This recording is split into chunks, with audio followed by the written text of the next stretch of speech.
What's up, Kid family? Bully Kid here checking in, and on today's video we're reviewing something special. It is the 2018 Subaru WRX. Now, first off, I want to thank my boy Saul for hooking it up with this car for the review today. Check out his Instagram below, it'll be in the description, and let's get started.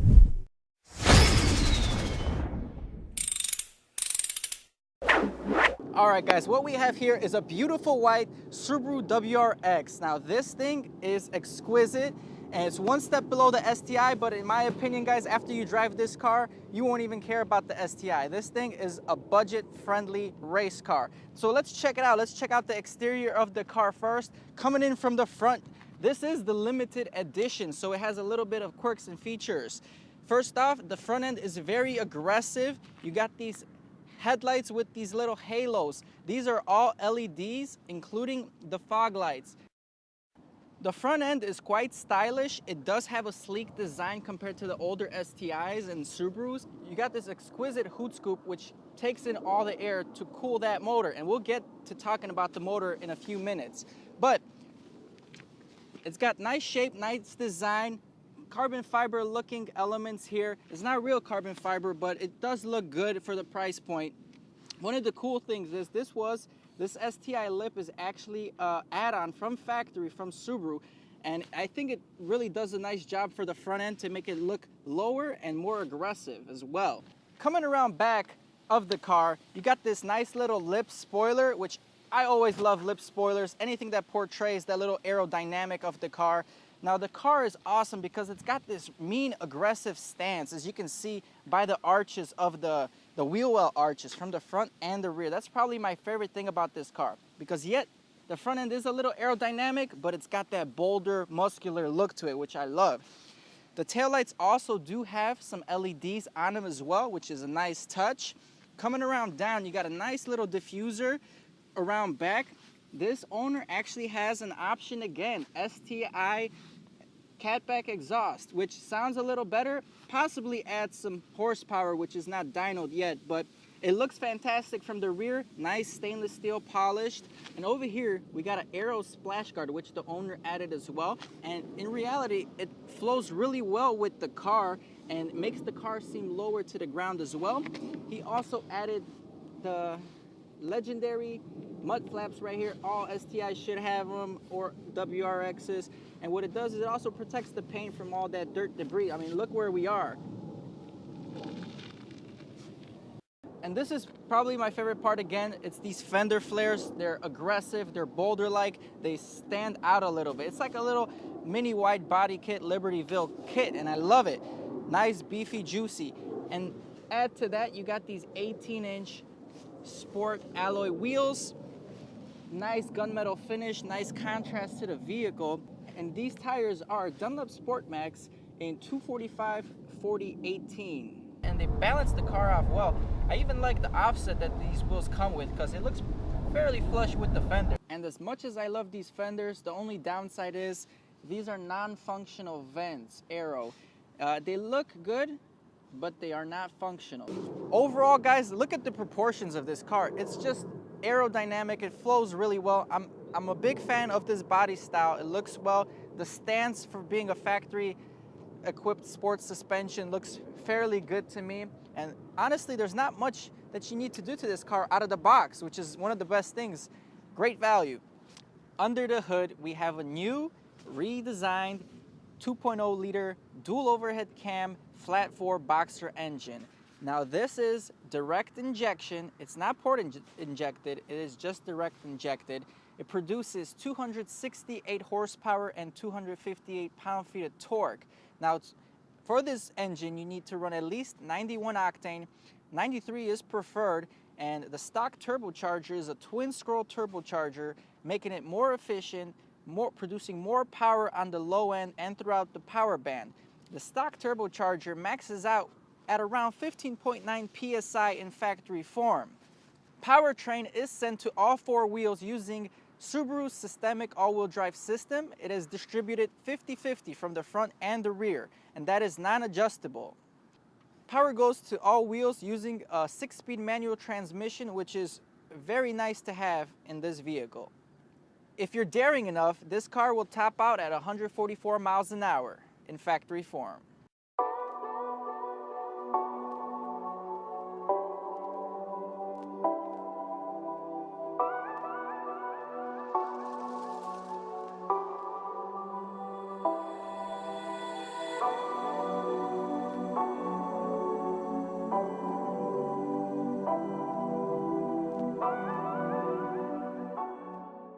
All right, ladies and gentlemen, we are in the Subaru here.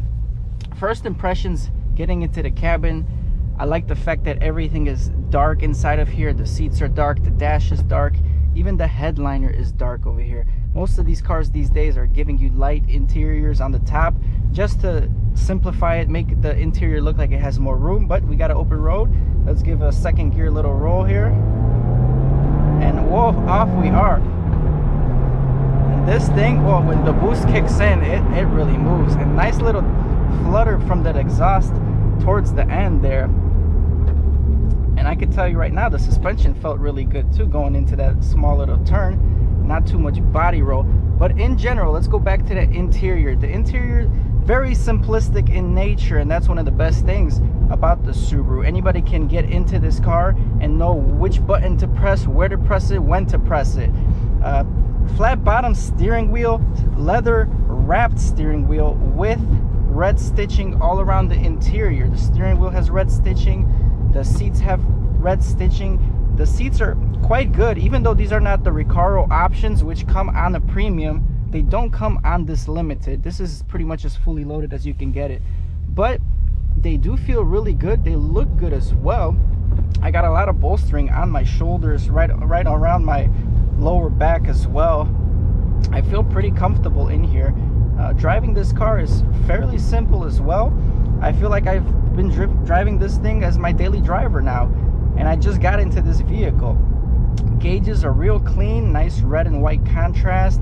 Got a nice little display here. Some carbon fiber looking like areas in the car, which even though it's not real carbon fiber, it looks really good, so I have no complaints. I also like this little gauge in the front here. It tells you a lot of options. We got the boost right here. We can enter miles per gallon. What else? We see the differential and which tires are getting power, essentially. G-meter, oil temperature, and boost are the most important here. So let's go ahead. Let's get onto this main road here, and we'll do a little quick first gear. And we are off. We are redlining it. And we are breaking the speed limit here in Mexico, so we are gonna slow down. But wow, pretty good. Very linear power band. I gotta work on my shifting a little bit. I've been a little rusty, but it does feel good. It feels healthy and peppy. Pretty much no delay that I'm noticing right off the bat, so that's fairly good. The visibility of this car is one of the best, like huge visibility over here. We got a little curvy road here that we're gonna just take a little curve here. Once that turbo kicks in, this just wants to rev and rev. Feels really good. And we are off to the races. We are going to take off. The rear end of this car with that STI exhaust gives it a nice little rumble. It sounds really good for being a factory performance part. Now, the suspension on this, I really like it. You get a nice rebound, and like I said, it moves. This car pulls really good. Definitely an enthusiast vehicle. Not everybody's gonna want to drive something this agile and quick. This car is stock right now, so you don't hear all these crazy excessive blow-off noises, turbo backfire noises like most of our fanboys have done. One thing to know, that this engine is not forged whatsoever. The crank, the rods, the pistons, they're all cast aluminum. So in stock form, that's okay because we're not running too much power. But once you get into stage 0, stage 1, stage 2, you're gonna have to watch out. Make sure you don't put too much boost into the car, or else you can potentially blow that motor. But one of the best things about Subaru is that if you purchase a Subaru brand new, you're gonna have roadside assistance 24 hours for the first 3 years or 36,000 miles. So take advantage of that when she breaks down. But she won't, because this is a Subaru and these things run forever.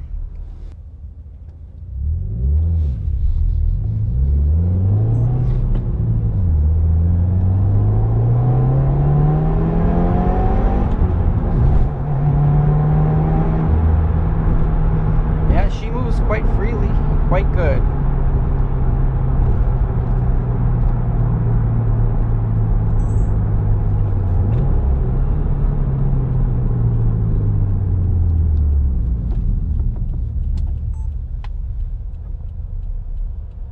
Do a roll on over here. So we're just gonna get on it in first gear here.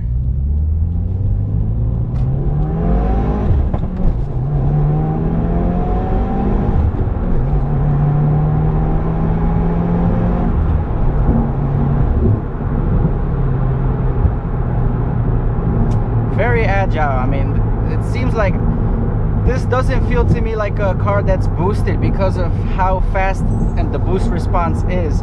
It really feels like something either naturally aspirated or something with a higher displacement, because I'm not getting any lag really from this car. I'm not noticing it.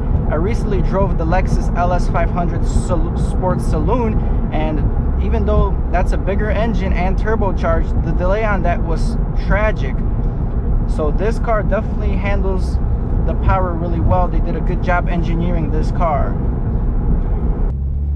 One thing that's funny, and I can note that right now, we were just talking about blowing the motor, and I did mention that factory form, this car does peak boost at around 15.9 pounds, but on the little gauge right now I can see that we hit 19.8 pounds. So obviously you're gonna have some turbo surge, but you don't want to overdo it with the turbo boosting.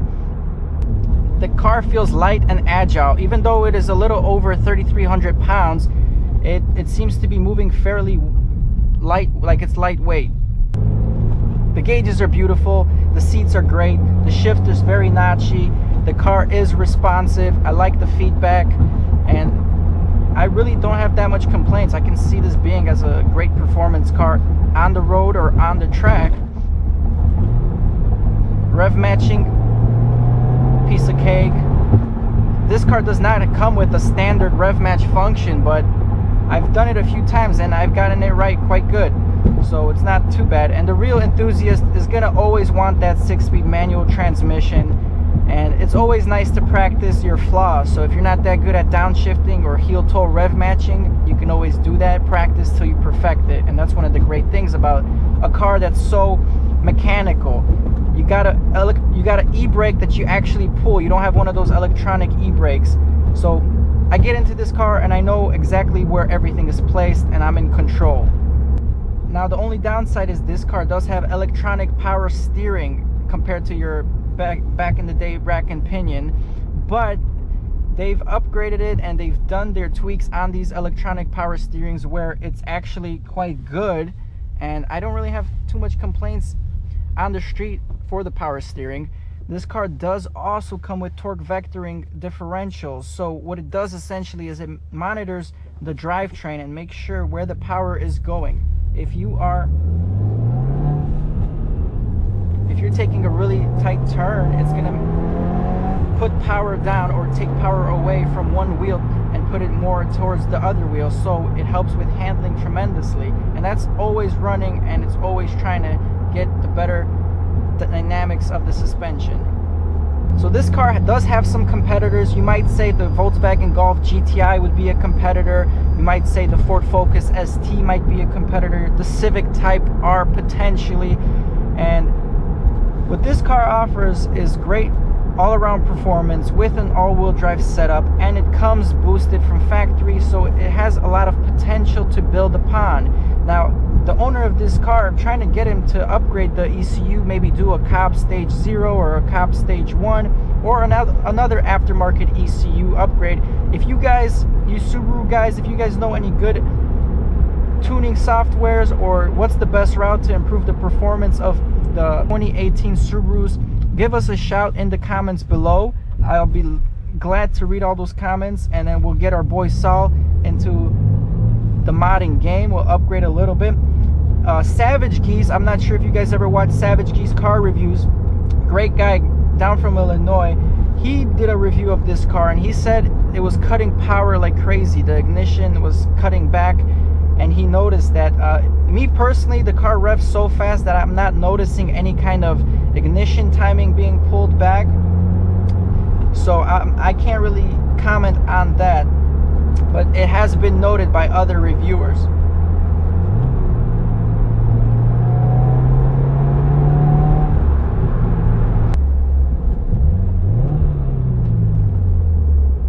So how does it feel, Greg? Do you feel like a car you would drive? It feels good, man. I really miss... Like you actually have control of the vehicle. Oh, it feels dude, comfortable, right? It's very comfortable on this suspension, in my opinion. Actually, my brother's Lexus LC or GSF rolled worse than this car, suspension-wise. Like, really? It didn't. The factory suspension Oh, on that car, factory. yeah, on factory suspension, it didn't absorb the bumps, man. You feel a bump and it just kind of like boom, it just hits you. This actually, it feels nice, light, and nimble. You know what I mean? Even though the outside is like big, right here I feel like it's quite a small car, just because the visibility too. It's so good that it doesn't seem like a big car. But it, you know, it got the turbo, it got the all-wheel drive. Shit, like for one car that does it all on a budget, this is something to consider. I'm kidding, that was for a video. I hate this car. I'm fucking with you. No, it's nice, man. Like, I'm sure, like, it revs up so fast. You know what I mean? Like when you're driving, it revs up so fast. I'm actually surprised how fast it goes through the gears. Your crow, yeah. Uphill, uphill.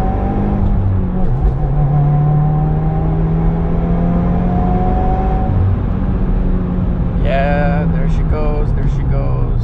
My only complaint, or it might not be the complaint of the car, it might be a complaint about me, is just that the shifter feel and how it feels. And maybe I'm not used to this car, but even then I'm still not used to it.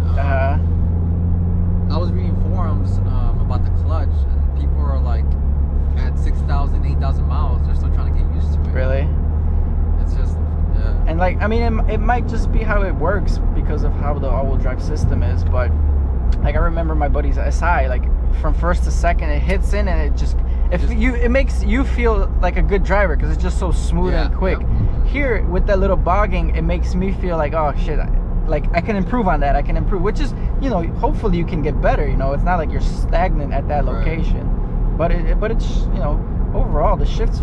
I felt confident shifting these gears. You know, I didn't feel like, oh, like I'm not shifting in the right gear. Like I put it in third because second to third is the worst gear to put it in, and third goes in really nice. You know what I mean? Right. Like sometimes, I mean, third gear always grinds sometimes on cars if you don't know what you're doing.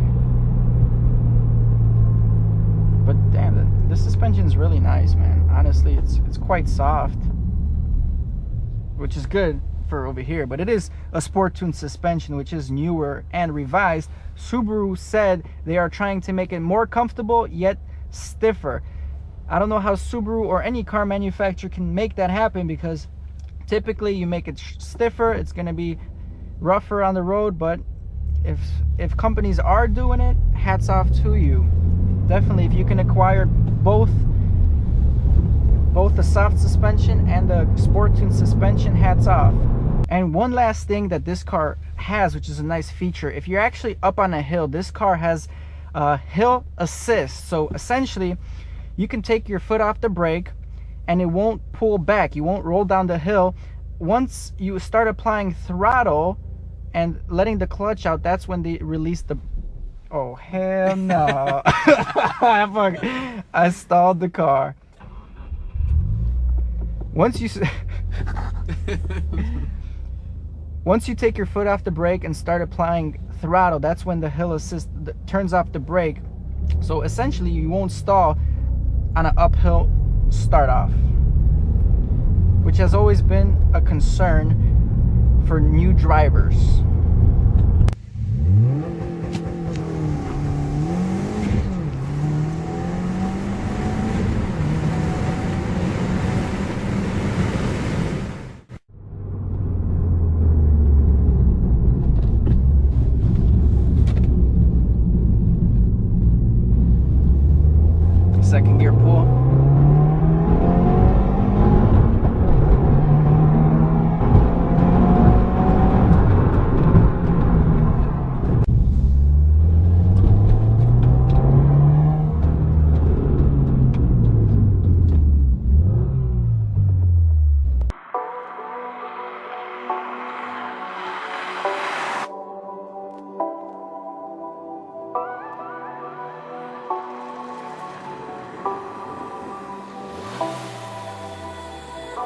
Well guys, Bully Kid's gonna be checking out. Thank you guys for coming in and watching this video. It took us quite a bit to shoot all the footage for you guys. Hope you guys enjoy. If you guys haven't seen my last video reviewing the Lexus GSF, I'm gonna link that in the description in the end link. So thank you guys again, and I'll catch you on the next one. I ain't here for the money, I ain't